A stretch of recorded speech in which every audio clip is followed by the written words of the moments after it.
राधे राधे, जय श्री कृष्णा सभी भक्तों को। कैसे हैं आप सब? आई होप कि आप सब अच्छे होंगे। भक्तों, आज मैं आपको एक ऐसी लीला लेकर आई हूँ जो आपके दिल की गहराइयों तक छू जाएगी। भक्तों, एक बार स्वर्ग में विचरण करते हुए कृष्ण और राधा एक दूसरे के सामने आ गए। विचलित से कृष्ण और प्रसन्न सी राधा। कृष्ण सकपकाए, राधा मुस्कुराई।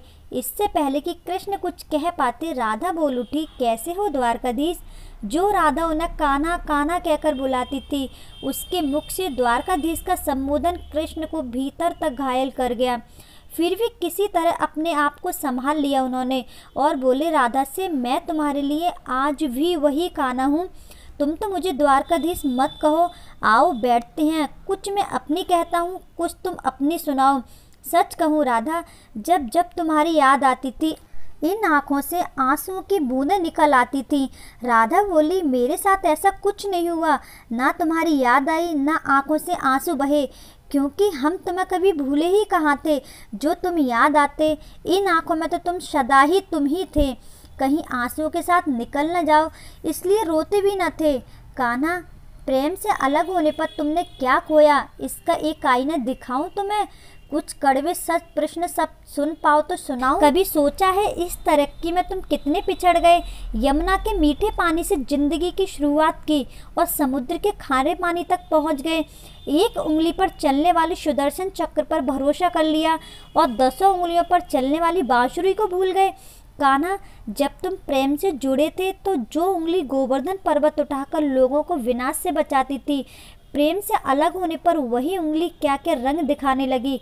सुदर्शन चक्र उठाकर विनाश के काम आने लगी। कान्हा और द्वारकाधीश में क्या अंतर है बताऊं? कान्हा होते तो तुम सुदामा के घर जाते, सुदामा तुम्हारे घर नहीं आता। युद्ध और प्रेम में यही तो फर्क होता है। युद्ध में आप मिटाकर जीतते हैं और प्रेम में आप मिटकर जीतते हैं। प्रेम में डूबा हुआ इंसान दुखी तो रह सकता है, पर किसी को दुखी नहीं कर सकता।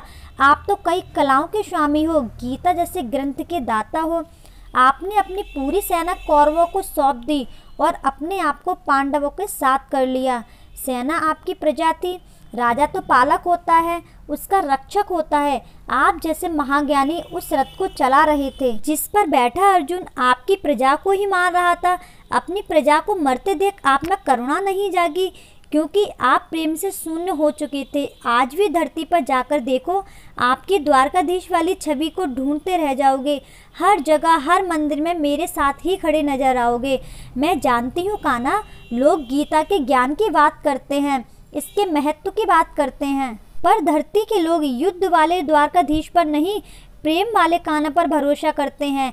गीता में मेरा दूर दूर तक कोई नाम नहीं है, पर लोग आज भी उसके समापन पर राधे राधे कहते हैं। भक्तों, कृष्ण के पास किसी प्रश्न का उत्तर ना हो, ऐसा तो हो ही नहीं सकता, परंतु राधा द्वारा लगाए गए प्रश्न चिन्ह पर कान्हा मौन रहे।